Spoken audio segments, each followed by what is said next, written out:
बिस्मिल्लाहिर्रहमानिर्रहीम अस्सलामु अलैकुम रहमतुल्लाहि व बरकातुहू। सही बुखारी की हदीस नंबर है 3। किताब वही का बयान, बाप नंबर जो है वही की इब्तदा। हमको यहया बिन बकीर ने यह हदीस बयान की। वो कहते हैं कि इस हदीस की हमको लेस ने खबर दी। लेस अकील से रवायत करते हैं कि अकील इब्न शहाब से, वो उमर बिन ज़ुबैर से, वो उम्मुल मुमिनीन आयशा से नकल करते हैं कि उन्होंने बतलाया कि नबी करीम सल्लल्लाहु अलैहि वसल्लम पर वही की इब्तदाई दौर अच्छे सच्चे पकीज़ा ख्वाबों से शुरू हुआ। आप सल्लल्लाहु अलैहि वसल्लम ख्वाब में जो कुछ देखते वो सुबह की रोशनी की तरह सही और सच्चा साबित होता। फिर मन जानिब कुदरत आप सल्लल्लाहु अलैहि वसल्लम तन्हाई पसंद हो गए और आप सल्लल्लाहु अलैहि वसल्लम ने गार हिरा में खलूत नशीनी इख्तियार फरमाई और कई कई दिन और रात वहाँ मुसलसल इबादत और याद इलाही ज़िक्र व फ़िक्र में मशगूल रहते। जब तक आने को दिल ना चाहता तोशा हमरा लिए हुए वहाँ रहते।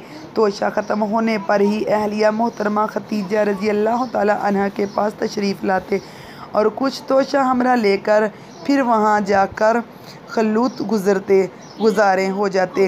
यही तरीका जारी रहा यहाँ तक कि आप सल्लल्लाहु अलैहि वसल्लम पर हक मुनकशफ हो गया और आप सल्लल्लाहु अलैहि वसल्लम गारे हिरा में क़याम पजीर थे कि अचानक हज़रत जिब्राईल अलैहिस्सलाम आप सल्लल्लाहु अलैहि वसल्लम के पास हाज़िर हुए और कहने लगे, ए मुहम्मद पढ़ो।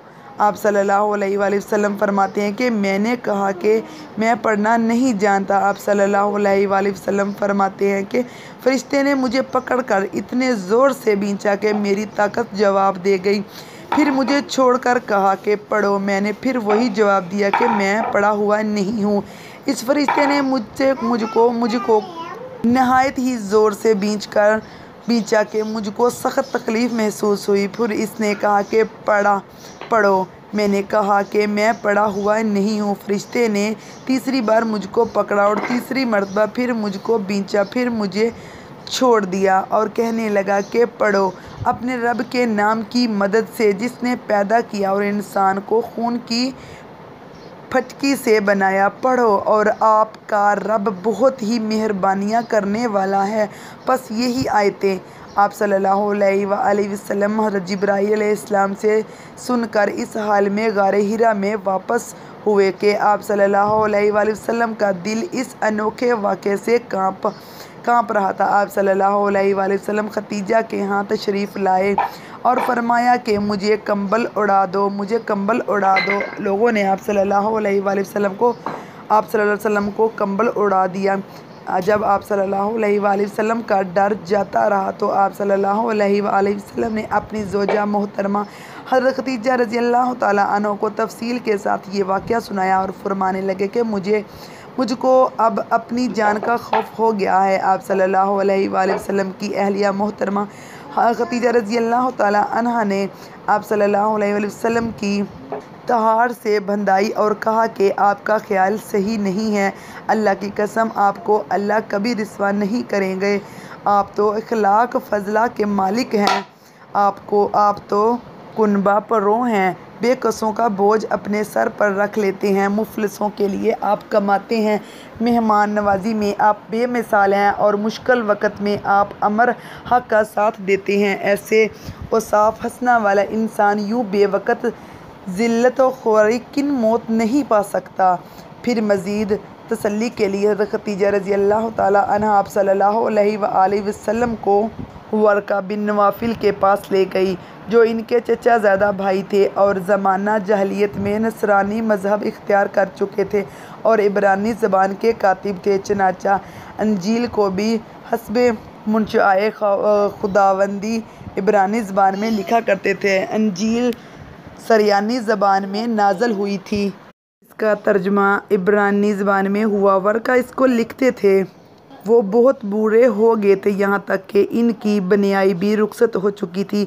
हज़रत खतीजा रज़ी अल्लाह ताला अन्हा ने इसके सामने आप सल्लल्लाहु अलैहि वसल्लम के हालात बयान किए और कहा कि ए चचा ज़दा भाई, अपने भतीजे मोहम्मद सल्लल्लाहु अलैहि वसल्लम की ज़बानी ज़रा इनकी कैफियत सुन लीजिए। वो बोले कि भतीजे, आपने जो कुछ देखा है इसकी تفصیل سناؤ۔ چنانچہ آپ صلی اللہ علیہ وآلہ وسلم نے ازل اول تا آخر پورا واقعہ سنایا، جسے سن کر ورقہ بے اختیار ہو کر بول اٹھے کہ یہ تو وہی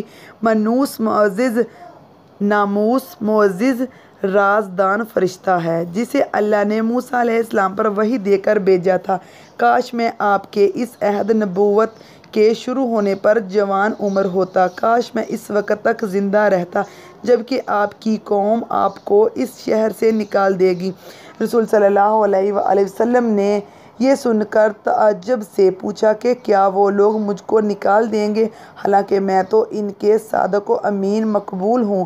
ورقہ بولا، ہاں یہ سب کچھ سچ ہے، مگر جو شخص بھی آپ کی طرح امر حق لے کر آیا لوگ اس کے دشمن ہی ہو گئے ہیں۔ اگر مجھے آپ کی نبوت کا وہ زمانہ مل جائے تو میں آپ کی پوری مدد کروں گا، مگر ورقہ کچھ دنوں کے بعد انتقال کر گئے، پھر کچھ عرصہ تک ہی وحی کی آمد موقوف رہی۔ تو یہ واقعہ تھا کہ وحی کی ابتدا ہوئی کیسے۔